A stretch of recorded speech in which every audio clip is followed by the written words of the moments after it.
Eso es lo que busca el gobierno con las iniciativas aprobadas por los diputados de la Asamblea Legislativa.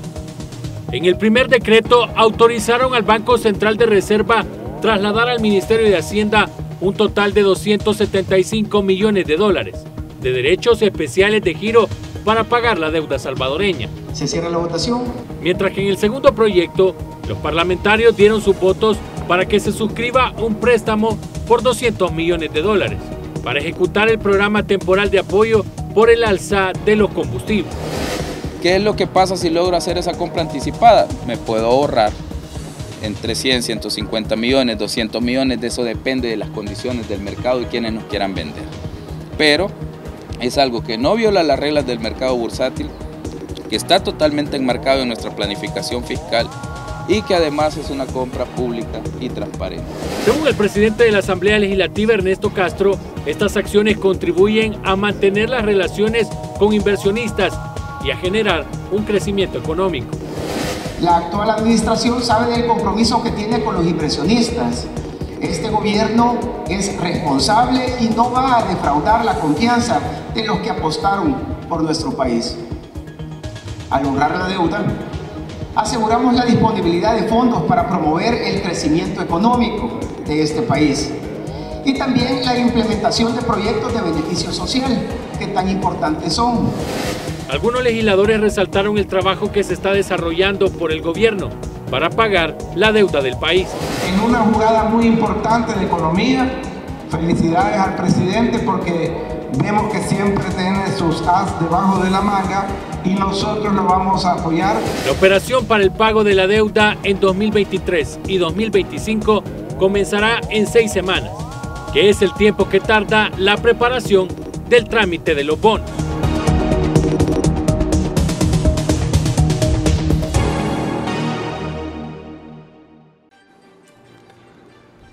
Bien, buenas noches, bienvenidos a un programa más de Pulso Ciudadano.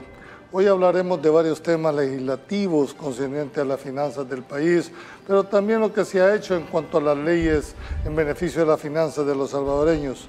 Para eso está en nuestro estudio y nos acompaña la diputada Dania González del partido Nuevas Ideas. Con ella abordaremos estos y otros temas que tienen que ver con el quehacer legislativo. Diputada, buenas noches, un gusto tenerla aquí en el programa. Hola, buenas noches a toda la audiencia de Pulso Ciudadano. Para nosotros es un honor desde la Asamblea Legislativa contarles lo que nosotros estamos haciendo por el pueblo salvadoreño. Quisiera poner en contexto, usted ha manejado mucho, le he seguido los pasos, un concepto de justicia financiera.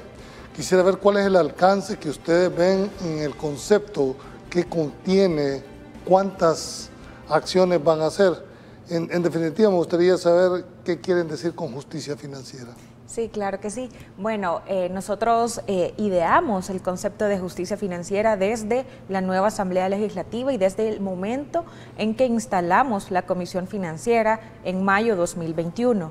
Este concepto se basó en la planificación estratégica que nosotros realizamos y aprobamos también desde la Comisión para poder brindar justicia financiera a los salvadoreños. Esto se basa en que el 70% de la población había sido excluida del sistema financiero por diferentes motivos y también porque pues, no habían leyes justas, leyes que sean viables para la mayoría de la población y que ellos pudieran tener un mejor acceso a la inclusión financiera. Es por eso que nosotros queríamos tener reglas justas para que la gente pudiera tener inclusión financiera. Busca regular este sector que tradicionalmente ha sido un sector, dijéramos, muy poderoso dentro de lo que es la sociedad salvadoreña. Claro que sí, de hecho nosotros veíamos desde el inicio cómo se manejaba la Comisión Financiera anterior, donde pues existían patrones que obviamente no eran los intereses de la población. Nosotros cambiamos ese esquema, nosotros gracias a la planificación que tuvimos y también a la confianza de la gente de tener una mayoría, no solo también en la Asamblea Legislativa, también dentro de la Comisión como Partido Nuevas Ideas, nosotros sentamos el precedente y dijimos vamos a hacer cada una de las reformas o las nuevas leyes que generemos de manera consultiva y eso creo que fue una estrategia bastante viable que hasta el momento nos ha funcionado mucho muchísimo, ideamos un canal directo con la población, un correo electrónico justiciafinanciera@asamblea.gov.sb, y con esto los ciudadanos nos han enviado a nosotros sus problemas, sus quejas, sus denuncias, sus casos, sus propuestas, y creo que es una buena comunicación para que nosotros podamos enterarnos cuáles son las principales necesidades de la gente, aparte de todo el trabajo territorial que hacemos estando en la Asamblea Legislativa y yendo a las comunidades. ¿Cuál ha sido la reacción de Avanza en este tema, que es la que aglutina, dijéramos, a todo el sistema bancario? ¿Cuál ha sido la reacción del sistema frente a esta posición que ustedes llevan? Bueno, creo que para el status quo y para una asociación que aglutina bancos salvadoreños, no fue fácil que las cosas cambiaran, que ya no se manejaran como antes. De hecho, recibí una invitación para que de manera privada fuéramos a un hotel a discutir los intereses de la población con un desayuno o con un almuerzo. Yo lo que hice... ¿No lo vio normales? No, para nada. Creo que no hay nada que discutir de manera privada cuando se trata de los intereses de la población, y sobre todo en el tema financiero, que sabemos que no habían sido leyes justas. Entonces, obviamente no estamos cerrados en el diálogo con la empresa privada. A eso me refería. Y los recibí, los convoqué a la próxima semana a la Comisión Financiera, porque estábamos viendo justamente algunos temas de algunas reformas y necesitábamos opinión técnica y algunas valoraciones al respecto. Dejamos muy clara nuestra postura, que las propuestas se llevan sobre la mesa frente a la población de manera transparente, que es lo que las personas nos han pedido a nosotros cuando nos dieron sus votos. Entonces, gracias a ello nosotros hemos hecho diferentes consultas con la empresa privada de manera transparente de cara a la población, pero también con instituciones del Estado que tienen mucho que ver en la operatividad de cada una de las medidas que nosotros aprobamos, porque muy bonito puede decir un artículo o el nombre de una ley, pero si en realidad no es operable, no se va a transmitir esos beneficios verdaderos a la población. Por eso es que nosotros consultamos bien cada uno de los artículos, son discusiones bastante técnicas. Todos los viernes a las 9 de la mañana estamos discutiendo cada uno de los actos de justicia financiera, como nosotros los hemos denominado, para llevar una agenda bastante precisa y ordenada para que la población también tenga en mente esas iniciativas. Uno de los puntos que más ha llamado la atención en la sociedad salvadoreña ha sido el tema de cómo han abordado las tarjetas de crédito. El año pasado se aprobó la eliminación del cobro de la membresía, pero entró en vigencia, dijéramos, no sé si fue el lunes, de acuerdo con el periodo de vigencia. Pero únicamente la limitaron, diputada, a las tarjetas que tienen un límite de 2.000. ¿Hubo alguna razón por qué llegar a este, dijéramos, nuevo cobro de membresía a todas aquellas tarjetas que tienen un límite de 2.000? Bueno, nosotros durante la discusión sí determinamos que iba a tener un tope, sobre todo porque queríamos darle este beneficio a la mayoría de la población, y sumaba estadísticamente el 80% de la población que tiene una tarjeta de crédito con un límite igual o inferior a los $2.000. Esta reforma entró en vigor el pasado miércoles, ya llevamos una semana que la reforma ha entrado en vigor. El 20 de julio se hizo realidad por fin las reformas a la ley del sistema de tarjetas de crédito, que uno de los beneficios principales fue el no cobro de membresía, y es un ahorro bastante sustantivo, sobre todo porque puede llegar desde los 25 hasta los $250 anuales en concepto de ahorro que ahora va a tener cada tarjeta viente. ¿Y eso aplica tanto para las tarjetas de crédito como para las de débito? Bueno, esta reforma, por su naturaleza y según la técnica legislativa, únicamente tarjetas de crédito por el nombre de la ley. Con el tema de las tarjetas de débito es algo que ya está en el punteo por algunas comisiones, porque estas no tienen un concepto de membresía como tal, pero sí son algo que nosotros vamos a regular en el futuro. ¿Qué pasa con aquellas tarjetas de crédito que uno no las pide como usuario, sino que simplemente, dijéramos, unilateralmente la institución financiera le manda a usted su tarjeta de crédito, y muchas veces porque ven que tienen buen récord? ¿Está prohibido esta práctica ahora, que manden tarjetas sin haber solicitudes? Sí, es una práctica que ya no es tolerable según las reformas que nosotros hemos aprobado. No puede ningún banco, ninguna cooperativa, ninguna institución, federación de cooperativas enviar una tarjeta porque sí a tu trabajo, a tu casa. Esa era una práctica que se mantenía, que de hecho a mí me pasó hace algunos años, y recibimos demasiadas quejas de la población diciéndome, mire, ¿cómo es posible? Yo nunca he solicitado este producto y ahora lo tengo, y me hacen firmar un contrato que ni siquiera lo he solicitado. Entonces, ahora esa práctica ya no es legal, tampoco ese acoso de llamadas que te hacían, o que te eliminen, te cancelen una tarjeta de crédito sin previa autorización por inactividad. Creo que son cosas y elementos que van sumando para que los salvadoreños puedan tener una mejor inclusión financiera y un manejo mejor de sus finanzas. Tal vez sí, diputada, nos aclara que también este decreto prohíbe la ejecución de operaciones con tarjetas de crédito del usuario que ya están al límite, dijéramos, de la disponibilidad de la línea. Es decir, cuando alguien ya prácticamente, si tomamos una tarjeta de $2.000, va por 1.900, ¿hay una especie de prohibición para autorizar alguna especie de compra? Bueno, lo que nosotros regulamos fue en sí el concepto de sobregiro. Para iniciar, cuando leemos el nuevo decreto, existe una conceptualización de cada una de cada una de estas palabras, porque sobregiro, el concepto de membresía, son cosas que las tuvimos que trabajar técnicamente a la par de las instituciones del Estado también, porque imagínate que hoy no se llame membresía, mañana le llamen afiliación, o le llamen otro concepto.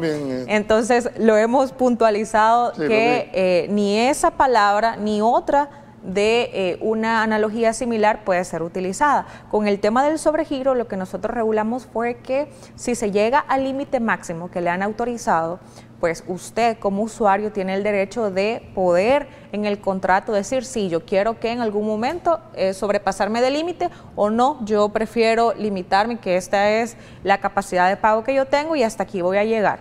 Sí. En el pasado, digamos, ¿y cuál es la diferencia? Es que si usted tenía una tarjeta de $500, se sobrepasaba $600 porque usted no pudo abonar y su cuota era de $100, por ejemplo, le caía la mora, le caía la comisión por sobregiro, le caían miles de comisiones. Así se le iba sobrelimitando su tarjeta de crédito y al final se le sobrelimitó, no porque usted hizo una compra, o hizo... Lo que el mismo sistema lo correcto. mantenía. Ellos iban pues aumentándole las comisiones, la mora y todo ese concepto de comisiones. Entonces ahora nosotros lo hemos limitado, que primero usted lo tiene que autorizar. Segundo, que no puede sobregirarse por algún recargo de comisión. Puede ser únicamente el sobregiro por... Y siempre que esté autorizado de manera contractual. Correcto. Ok. ¿Qué pasa con aquellas tarjetas que por alguna razón están inactivas? Es decir, ¿es causal esto de cancelación, diputada? ¿El hecho de tener inactiva una tarjeta? Sí, depende también de cada uno de los contratos.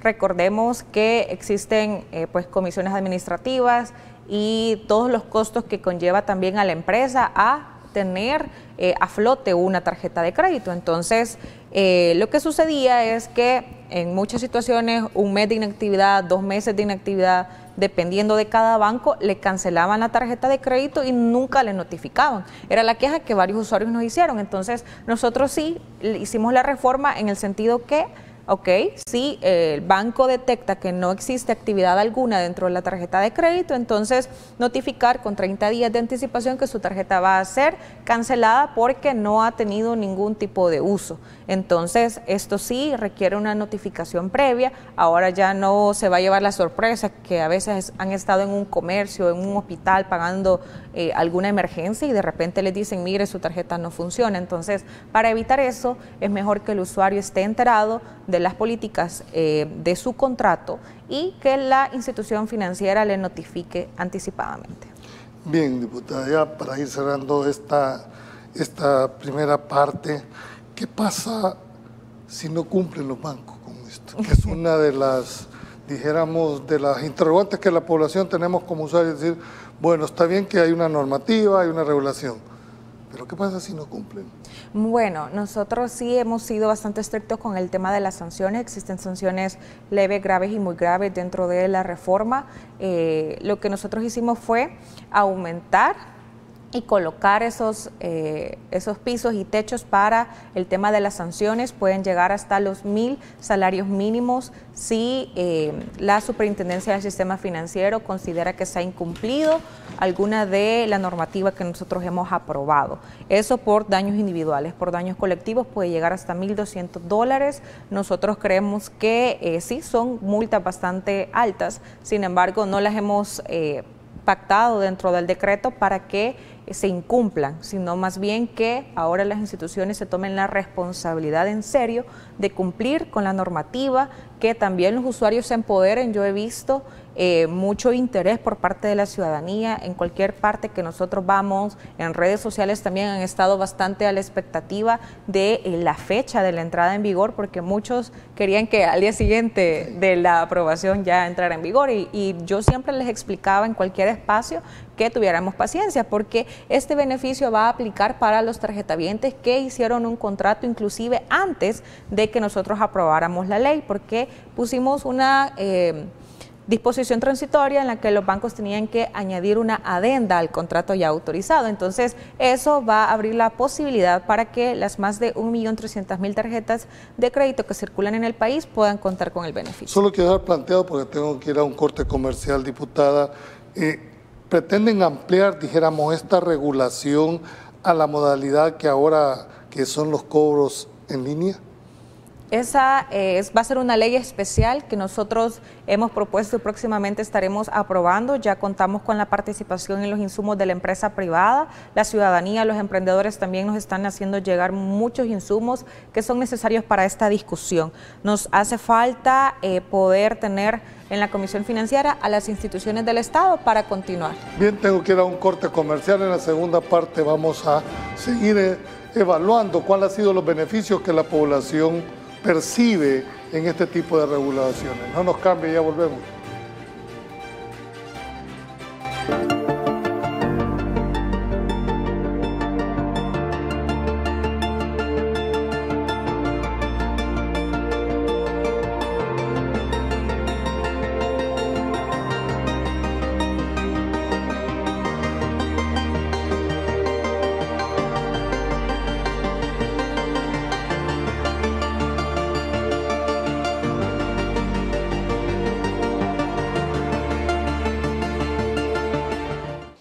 Gracias por estar en esta segunda parte del programa, diputada.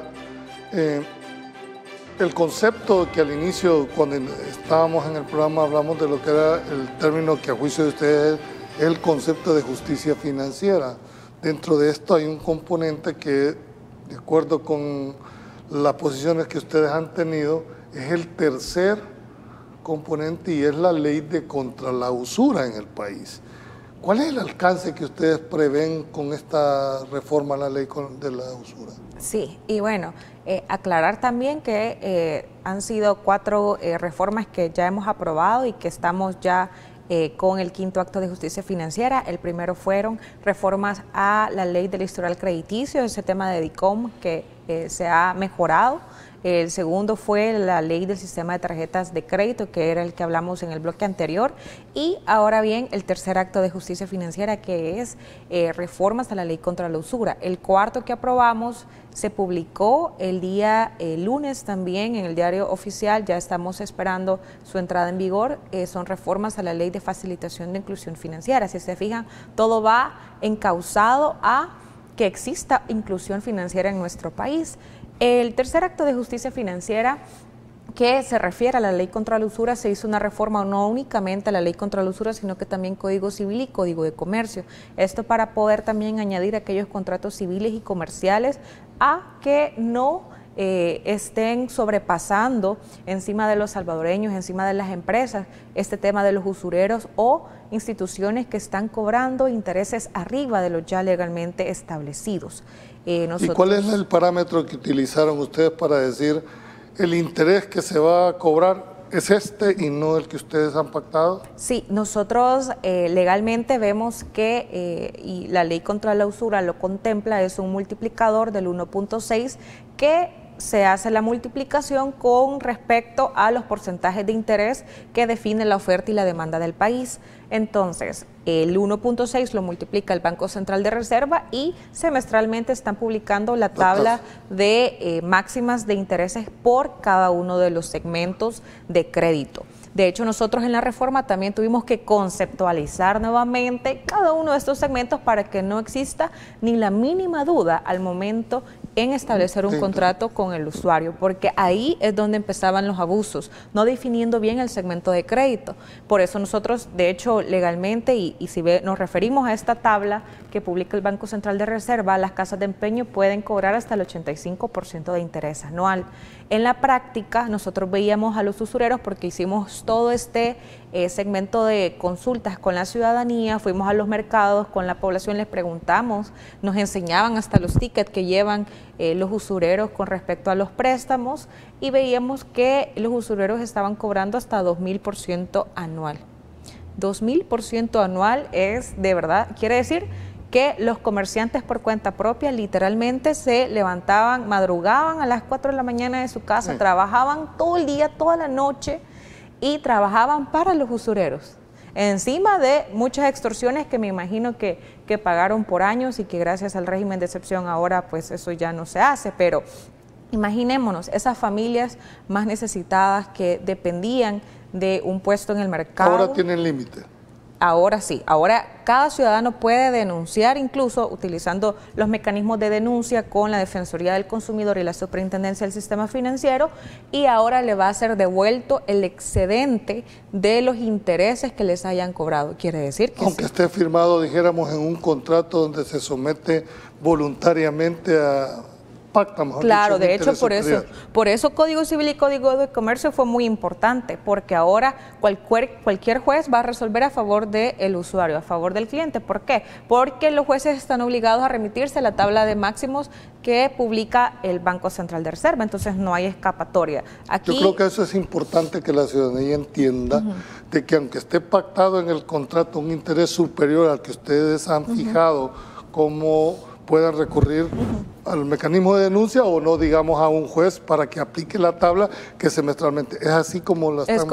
Es correcto. La población va a poder recibir ese dinero de regreso, le van a devolver a usted lo robado por parte de los usureros, por parte de cualquier institución. Incluso no pueden hacer publicidad aquellas instituciones con tasas de interés arriba de las ya legalmente establecidas. Recordemos que no es lo mismo, la misma tasa de interés por un crédito personal con o sin orden de descuento. De hecho, los usureros como tal, que se encuentran en el mercado, en las comunidades, en las colonias, etcétera, ellos se rigen por el segmento de crédito personal sin orden de descuento. Hasta ese máximo ellos pueden llegar con los intereses. Si un porcentaje está más arriba, pues ustedes tienen todo el derecho de denunciar y ellos están en la obligación de devolverle ese dinero y ese excedente que les han cobrado de más, y creo que tampoco está permitido el cobro de interés encima de interés. Eso es otra cosa que nosotros hemos regulado, y creo que el mayor impacto que va a tener ahora la reforma a la ley contra la usura es que nadie va a poder abusar de la población. Se incorporó también el segmento del crédito que está brindando el Ministerio de Vivienda a través de Fonavipo y también el Fondo Social para la Vivienda, porque eran segmentos que no estaban incluidos anteriormente. Y ahora sí, incluso que sea de gobierno, están, digamos, le preguntan, diputada, buenas noches, mi consulta es referente a los extrafinanciamientos. Siguen restando la cuota del mes del saldo de la tarjeta. ¿No habían dicho que el cobro sería separado? Bueno, el extrafinanciamiento nosotros en un momento en la comisión lo llamamos trampa financiera, porque es lo que es, ¿verdad? Una trampa que hacen las instituciones, no está, de hecho, no es una figura que está regulada dentro de ninguna ley, dentro de la ley del sistema de tarjetas de crédito o sobre el tema de la usura.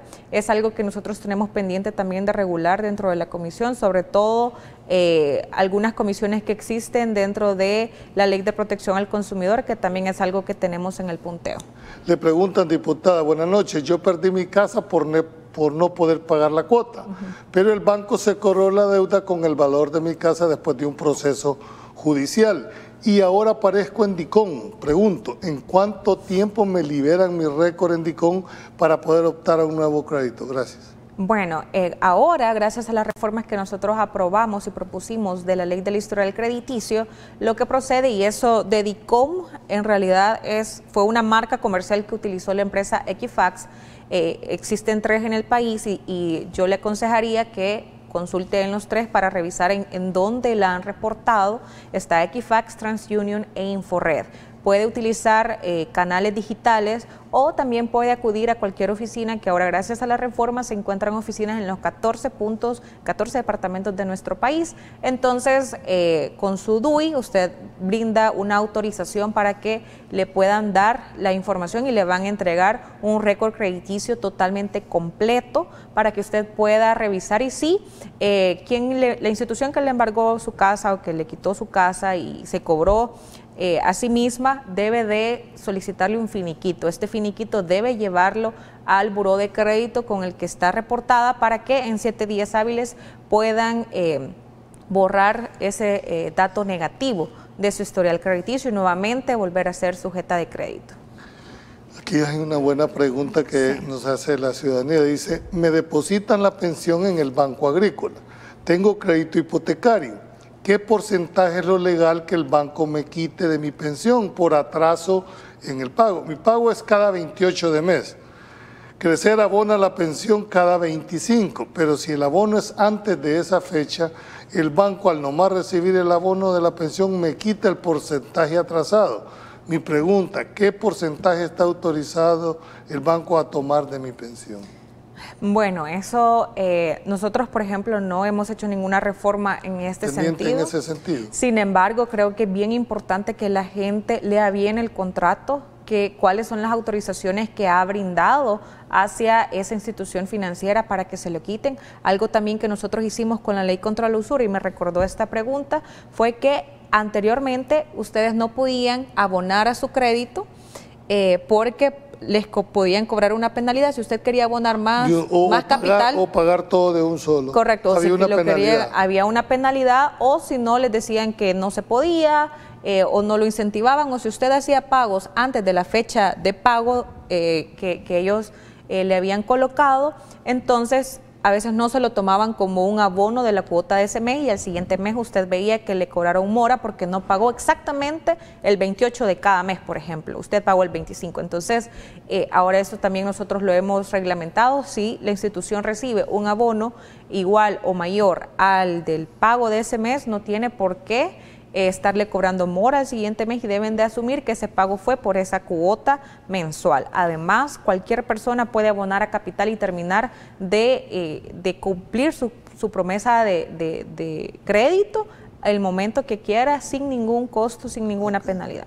¿Qué rol juega la Superintendencia del Sistema Financiero y la Defensoría del Consumidor en todo este andamiaje financiero?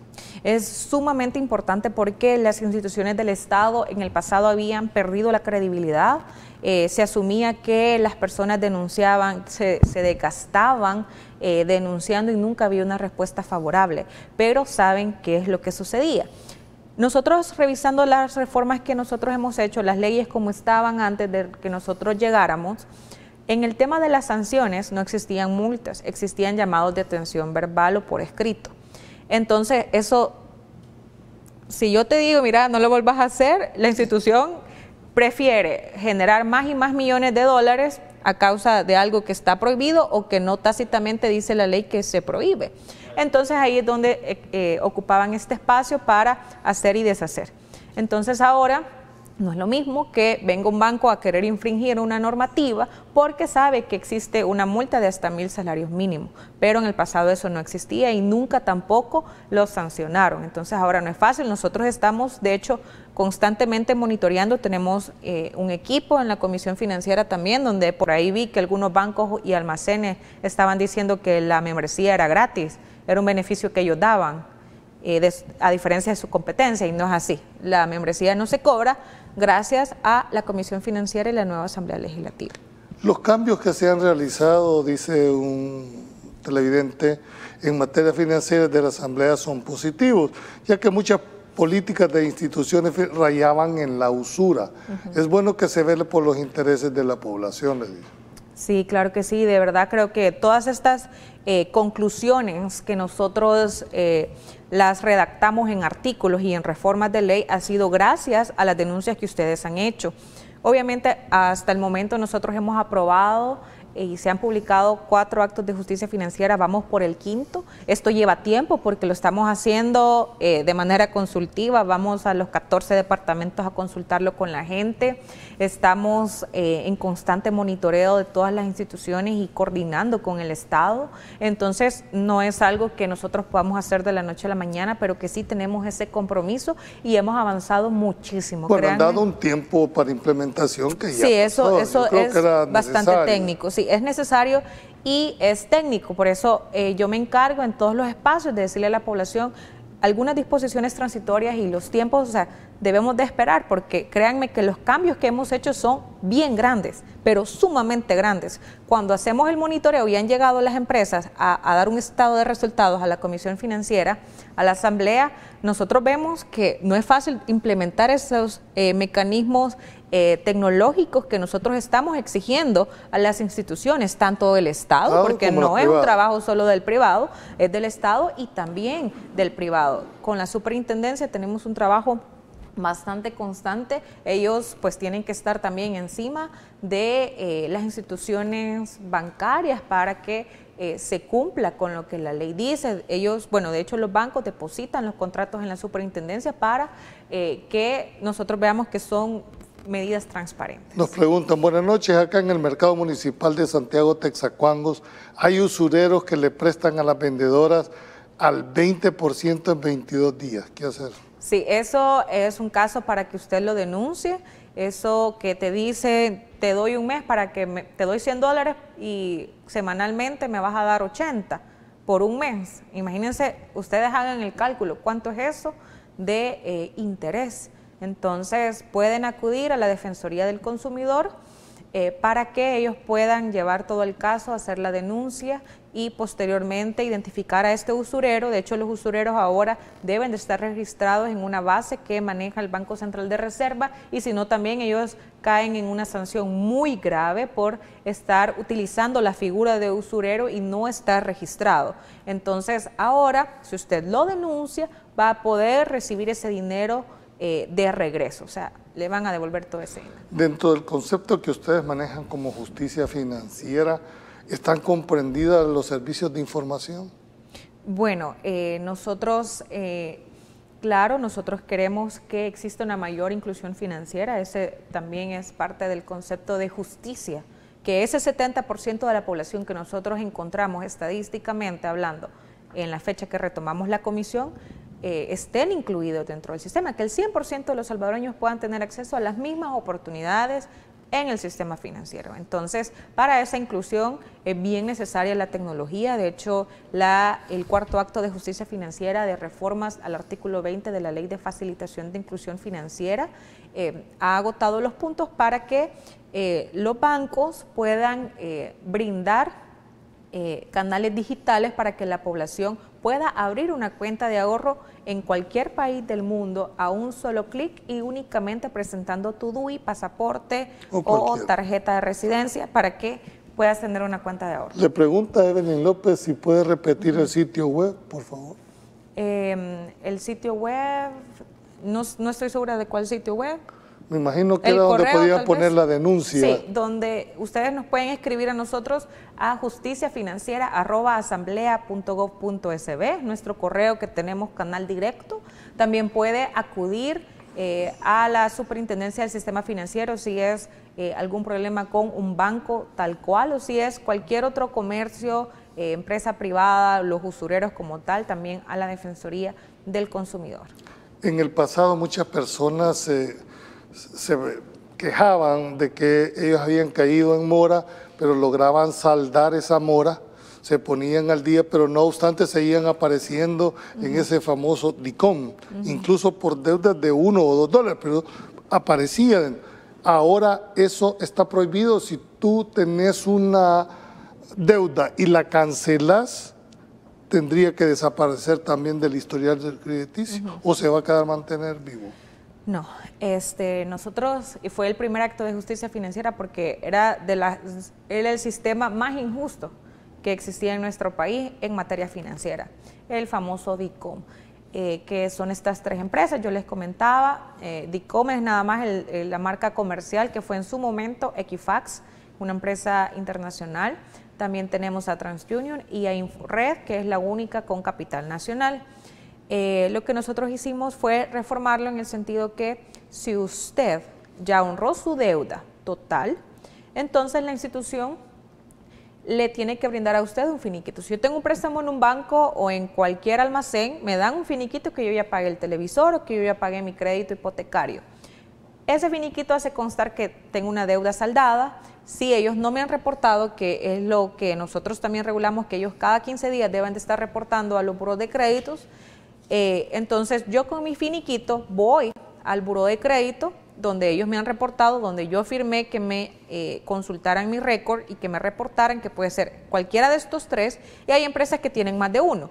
Entonces llevo mi finiquito y ellos tienen la obligación de actualizar mi información crediticia en máximo 7 días hábiles. Entonces ya con esa información actualizada yo nuevamente soy sujeta de crédito. Okay.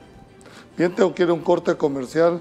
La última parte vamos a abordar, dijéramos, el tema de cuál es el quehacer que está realizando en este momento la Asamblea Legislativa. Ya volvemos.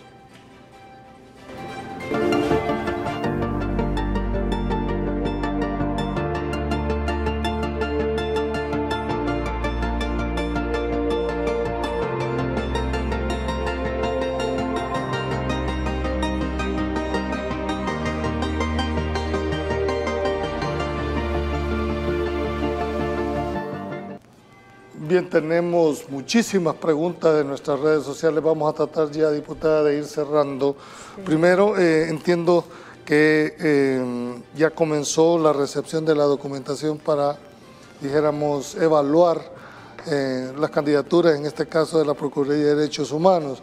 Ya ustedes, me imagino, tienen un perfil de las personas que van a evaluar. Bueno, el día de ayer apenas aprobamos para que se abriera la convocatoria y los profesionales que cumplen los requisitos según la Constitución puedan aplicar, enviar su motivación, su interés hacia la Asamblea Legislativa, y luego el proceso tal cual lo manda la Constitución ya lo sigue la Comisión Política, que es la encargada en poder hacer las entrevistas a todos los candidatos que cumplan el perfil. La convocatoria es pública, es para cualquiera que cree que está apto para ir.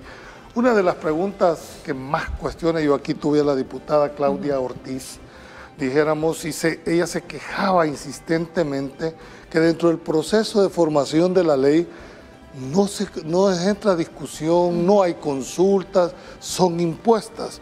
Pero usted nos acaba de explicar de que cuando hicieron esta ley y esta reforma, se consultaron incluso a ciudadanos. ¿Cómo está ese señalamiento de que no hay discusión a nivel de comisiones? Bueno, creo que alguien no hace bien su trabajo y obviamente no es la bancada CIAN. Nosotros estamos muy comprometidos con la población, vamos a las comunidades, ustedes pueden ver que siempre estamos en el territorio, tenemos 56 diputados que no somos de oficina, estamos siempre y permanentemente en nuestro territorio porque así es como ustedes nos solicitaron. De hecho, hasta un diputado había hecho un evento este fin de semana que llevó su oficina al centro histórico de nuestro país. Entonces, estamos totalmente abiertos a la opinión ciudadana. De hecho, cada una de las reformas que nosotros hicimos en la Comisión Financiera han sido consultadas y tenemos toda la documentación, los archivos, los correos electrónicos que nos envían para archivarlos, para documentarlos y dejar constancia en la comisión. Los tenemos impresos y ya se los he mostrado en muchas ocasiones y es así la cantidad de correos electrónicos que recibimos. Es bien importante para nosotros hacer este tipo de consultas. Obviamente, en algunas situaciones vamos a entrar a una discusión con dispensa de trámite y esto ocurre cuando tenemos emergencia en nuestro país y la misma diputada que usted menciona es la que confunde una emergencia con el invierno. Entonces ahí nosotros podemos ver a lo que ella se refiere, que tiene conceptos que no son los mismos que tiene la población. Entonces nosotros estamos para el interés de la gente y no obviamente en lo que nosotros creemos que es, no es así. Quisiera ya ir aterrizando, ¿cómo van a garantizar ustedes la liquidez económica y el pago de la deuda? Porque últimamente conocimos que el día de ayer se presentó una pieza de correspondencia del Ejecutivo, dijéramos, para pagar o autorizar al Banco Central de Reserva de transferirle. ¿Cómo van a garantizar la liquidez económica y el pago de la deuda por adelantado? Bueno, creo que es bien importante que el gobierno establezca medidas y haciendo cosas diferentes que ya hemos visto a nuestro presidente cuando tomó a bien tomar iniciativas durante la pandemia en materia de salud, también en materia económica, post pandemia. Ahora viene el tema del pago anticipado de la deuda. Creo que la marca que nosotros tenemos como país a nivel internacional es muy fuerte. Solo imaginémonos con el tema del Bitcoin, porque cuando el ministro de Hacienda presentó esta iniciativa y cuando el presidente hizo su tweet el día de ayer, nosotros vemos cuáles han sido los resultados para El Salvador, cómo se han incrementado esas cotizaciones que están haciendo ya muchos inversionistas acá en nuestro país. Entonces, me llama la atención porque fíjense que con el tema de la ley Bitcoin y que ahora El Salvador está en los ojos, en las miradas de muchos inversionistas a nivel internacional, ¿cuánto costaría poder posicionar a El Salvador como la marca que es ya a nivel internacional con alguna agencia de mercadeo, por ejemplo? ¿Cuánto costaría esto? Que todos hablen de El Salvador, que El Salvador salga en todas las noticias a nivel internacional, que sea portada de revistas, de periódicos a nivel internacional, son campañas millonarias. Y El Salvador lo pudo hacer únicamente con la estrategia de la ley Bitcoin. Entonces creo que han sido pasos que se han ido asumiendo, pasos que se han ido sumando y ahora pues El Salvador tiene una credibilidad hacia afuera, no únicamente hacia adentro. Si no veamos, creo que el día de hoy también y estos días han estado saliendo algunas encuestas que nuestro presidente es el mejor evaluado a nivel de la región. Y eso también, pues gracias ahora a la estrategia que se tiene en materia fiscal y en el tema de hacer pagos y abonos por adelantado a las deudas que se ha contraído y que, ojo, esas no las ha hecho el gobierno del presidente Nayib Bukele. Estamos pagando la deuda que han hecho los expresidentes corruptos, que es dinero que no fueron a obras. Es dinero que está en Nicaragua, es dinero que se ha ido gracias a la corrupción. Entonces, ahora nosotros tenemos una solución alterna, una solución innovadora, una solución que para los incrédulos puede ser de que ellos dicen que no funcione y ahora todo el mundo es analista en redes sociales, pero no. El presidente ha tomado buenas decisiones, ha sido muy atinado cuando muchos presidentes tomaron decisiones muy tarde en materia de salud durante la pandemia. Entonces, ahora creo que no va a ser la excepción. El Salvador va a salir adelante, se ha garantizado, de hecho, el equilibrio fiscal, tal cual lo mencionaba nuestro ministro de Hacienda, Alejandro Zelaya, sin dejar de atender las necesidades de la población, que es bien importante, nuestra infraestructura. Quiero hacerle una pregunta, diputada. ¿El Salvador tiene suficiente liquidez para pagar todos sus compromisos? Bueno, creo que por eso se están buscando alternativas como estas. Las proyecciones de crecimiento económico que El Salvador tuvo, de hecho, el año pasado, reflejan que somos un país con unas finanzas bastante sólidas, muy fuertes, a pesar de las críticas que nosotros hemos recibido de organismos internacionales, del Fondo Monetario Internacional. Creo que nosotros somos un Estado soberano y que obviamente sus observaciones o las opiniones que emiten estos organismos u otros países no son vinculantes para nuestro país y el presidente ha tomado decisiones bastante sabias. Por eso ahora, si nosotros vemos cada una de las medidas que se aprobaron para la crisis económica, esas 11 medidas anti la inflación, han tenido a nuestro país en mejores condiciones, incluso a nivel de Centroamérica, con el mejor precio del combustible. Y son ahorros que nosotros hemos percibido, cada uno de nosotros, y veamos que el combustible es algo muy importante dentro de la cadena de valor de todos los productos alimenticios y casi que de toda la producción en nuestro país. Entonces, estas medidas también han venido a abonar muchísimo. Creo que tenemos una economía y un sistema financiero bastante sólido en El Salvador, y eso lo que a nosotros nos genera es esa credibilidad ante las posiciones que nosotros podamos tener ante otros países, y también para que inversionistas digan, voy a comprar estos bonos para El Salvador porque tiene futuro, porque están haciendo las cosas bien, porque ahora hemos pasado a ser un país sólido en materia económica, pero también el más seguro de la región, según datos que ahora publicó el presidente Nayib Bukele, de encuestas que se hicieron a nivel internacional. Aparecemos en último lugar. De la respuesta infiero que la liquidez la mantiene el Estado. Esto implica también que tiene, dijéramos, esa libertad para comprar su propia deuda.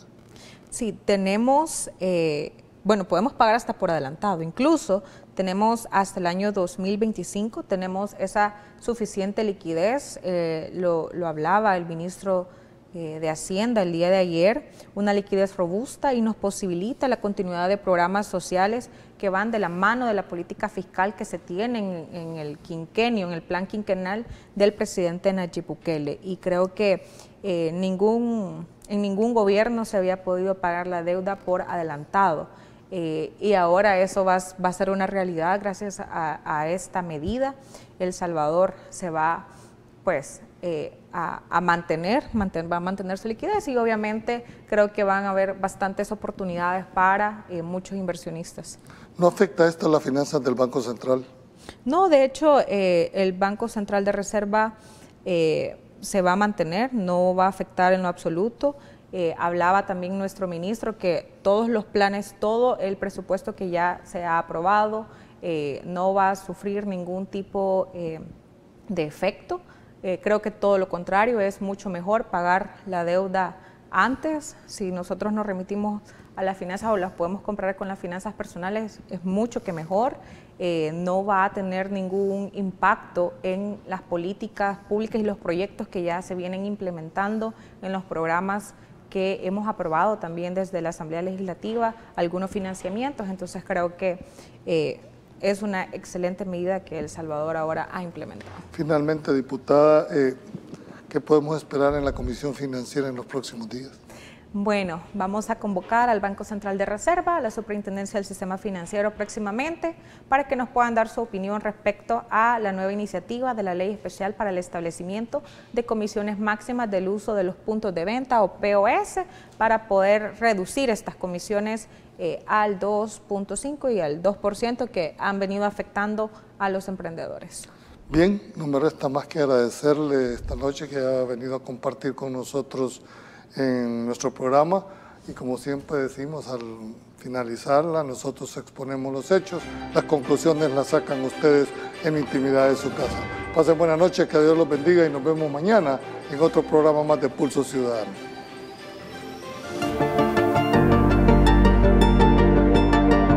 Se espera que esta situación pueda ir mejorando para el próximo año, sin embargo también hay riesgos de que a nivel mundial el próximo año suceda una recesión económica. ¿Qué implica una recesión económica?